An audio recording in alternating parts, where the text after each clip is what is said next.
See, Gary, I told you I didn't lose it. See, it's right here. It's all the same. As I said, I didn't lose it. I didn't replace it either. Sometimes you go with this hat, sometimes you go with the brown hat. Sometimes, it's just the way it is.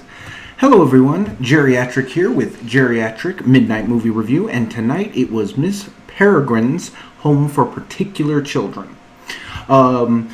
You might have heard about this movie based on a wonderful series of books written by Ransom Riggs. This one was directed by Tim Burton, which I'm a huge Tim Burton fan, so I'm always ready to go and see what he's got to offer, no matter what it is. So the story is basically this. Jake Portman is a very average person. He is so average, in fact, that he's invisible to people, and he doesn't have a very good life. He's very close to his grandfather. But that all changes one night when his grandfather warns that something is coming to kill him, the grandfather. When Jake arrives after a very strange encounter with a very strange-looking man and a creature, he finds that his grandfather has died. His grandfather's last words to him is to find this school for particular children. Now, you learn through flashbacks that Jake's grandfather always used to tell him stories, that there were these children that he knew when he was a child who could do things. They had very interesting abilities. His father kind of writes this off. He says that it's really a kind of a fairy tale version of the Nazis in World War II. So when Jake is having huge problems after his grandfather's death, his therapist suggests that let's go to this place in Wales where your grandfather told you these stories. Maybe you can get some closure. And that's when the movie starts. Jake finds out that the stories were all true.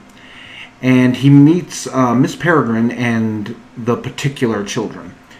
But Jake is not alone in trying to find these. Some other monsters and creatures are coming as well. This was a good movie.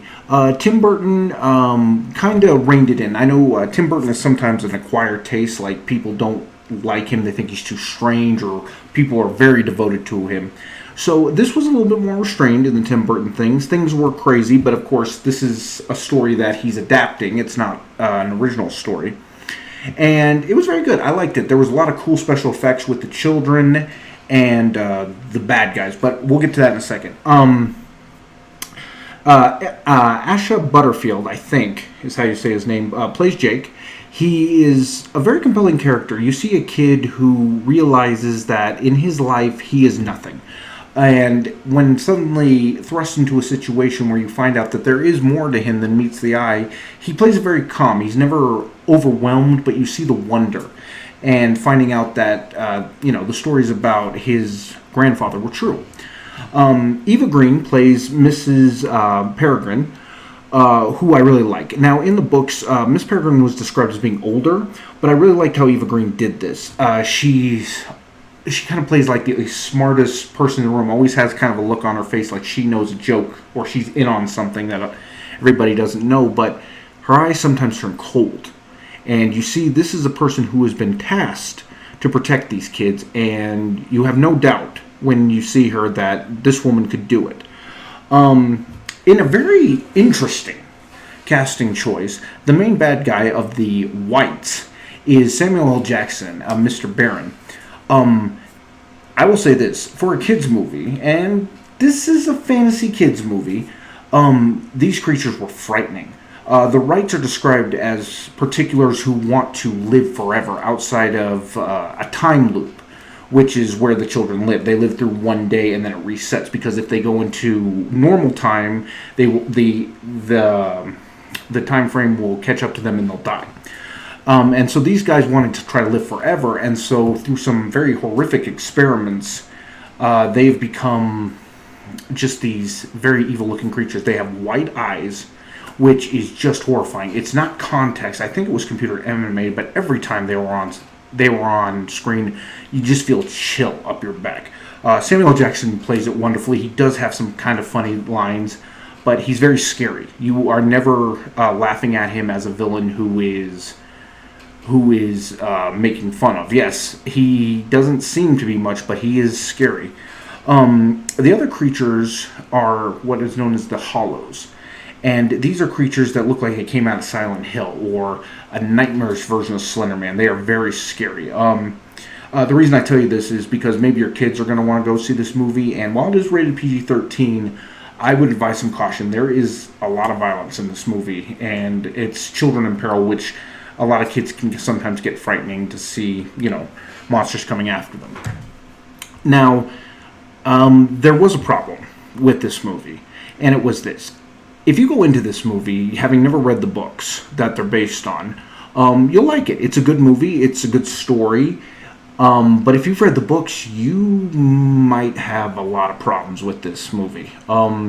Characters are switched, which Paintivity actually saw it with me, and she loves these books. She has read the first two, and she's currently reading the three, and she was just incensed that a major characters' personalities were switched, and it just, the third act, she said, really just totally got away from the book.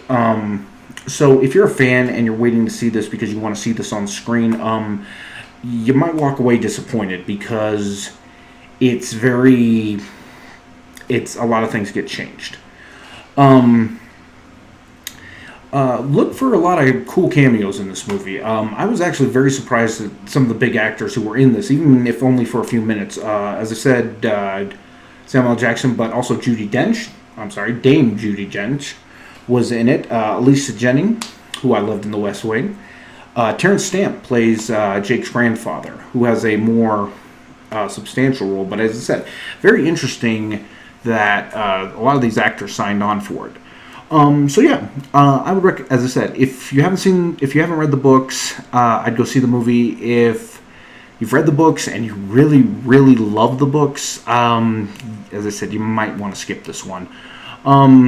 It was, if you're not a huge fan of the books or don't know the books, I think you'll like it. It's a really good time, a lot of cool special effects, and kind of an interesting story that kind of makes you think about what are the stories we tell our children and what they mean.